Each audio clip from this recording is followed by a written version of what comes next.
तोड़ लेगा, उसी के द्वारा तेरी मृत्यु होगी। तो 10,000 सैनिक उसकी रक्षा में लगाए रखता था कंस।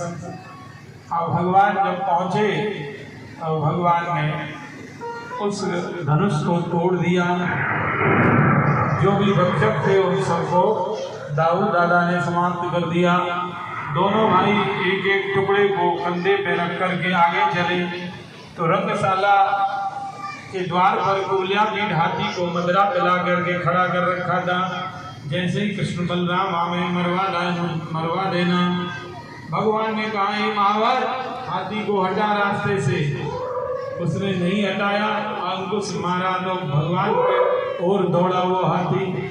भगवान उसको बहुत देर तक पैतरे बदल करके दम कराते रहे। अंत में दाऊद जी ने सूंड पकड़ी, कन्हैया जी ने पूंछ पकड़ी, दोनों भैया ने उनको नीचे पटक दिया और वो धनुष जो लगा था उसी से दे धड़ाधड़ इसकी राम नाम सत्य कर दिया।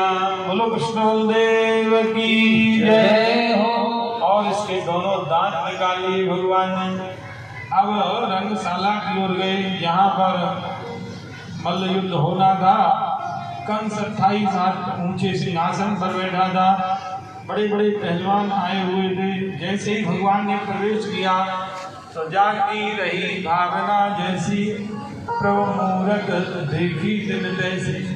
जैसी जिनकी भावना थी वैसा भगवान का दर्शन हो रहा है। वृद्धों को बालक दिख रहे हैं, राजाओं को कठोर शासक दिख रहे हैं।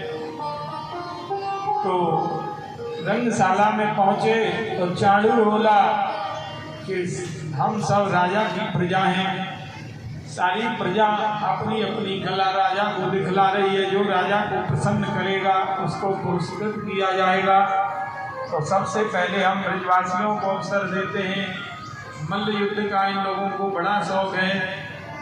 तो भगवान बोले हम अवश्य कुश्ती दिखाएंगे।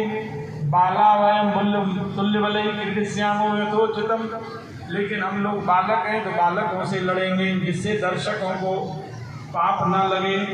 तब चाणूर भड़क गया, बोले ना बालो न किशोरस्त्वं बलस्य बलनाम्बरा। अरे तुम न बालक हो न किशोर हो, तुम बलवानों के बल हो। जिसने खेल ही खेल में 10,000 हाथियों के बल वाले कुबल्यापीठ हाथी को धराशायी कर दिया, वो कहता है हम बालक।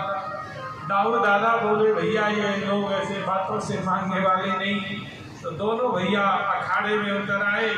चाणूर से कन्हैया जी ने हाथ मिलाया, मुष्टिक से दाऊद दादा ने मिलाया। दोनों की कुश्ती होने लगी। अब तो जितने दर्शक थे वो कहने लगे अरे राम राम, कैसा घोर अन्याय हो रहा है। इन पहाड़ जैसे पहलवानों से छोटे छोटे बालकों को भिड़ा दिया। या जितने दर्शक हैं सबको पाप लगेगा, अन्याय का। अरे समान बलवानों से लड़ाना चाहिए। इधर नंद बाबा घबराए और बोले अरे तो घोर अन्याय हो रहा है। हे हनुमान जी महाराज, मेरे बालकों का आप बल बढ़ा दो। मैं गोकुल में पहुंचते ही 125 लड्डुओं का भोग लगाऊंगा।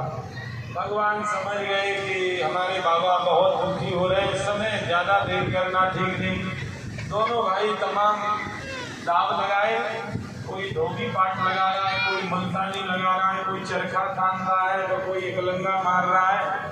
पहलवानी की कुश्ती के दाव सब चलाए। भगवान ने अंत तो गंगा दोनों भाइयों ने दोनों पहलवानों को हमेशा के लिए धराशायी कर दिया। बोलो कृष्ण बलदेव की जय। और जितने पहलवान थे सब भागे वहां से। बोले कहा अखाड़े की ओर, बोले अखाड़े की ओर नहीं, अपने अपने घरों की ओर भाग गए।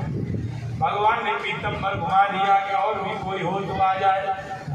अब कोई हो तो आवे, सब भाग गए वहां से। अब भगवान ने एक छलांग लगाई। कंस बड़बड़ करने लगा कि गोपों का धन हर दो, नंद को बंदी बना दो और वसुदेव के लड़कों को नगर से बाहर निकाल दो। भगवान बोले मामा जी अभी ठहर जाओ। एक छलांग भगवान लगाए, सिंहासन के ऊपर पहुंच गए। अप्रिय केसे सुचलत क्रीडम निपात तरंगो परितुंग मंचा। और उसके केस पकड़ करके नीचे गिरा दिए भगवान। ऊपर से स्वयं गिर गए। कंस मामा की राम नाम सत्य हो गई। बोलो कन्हैया लाल की जय।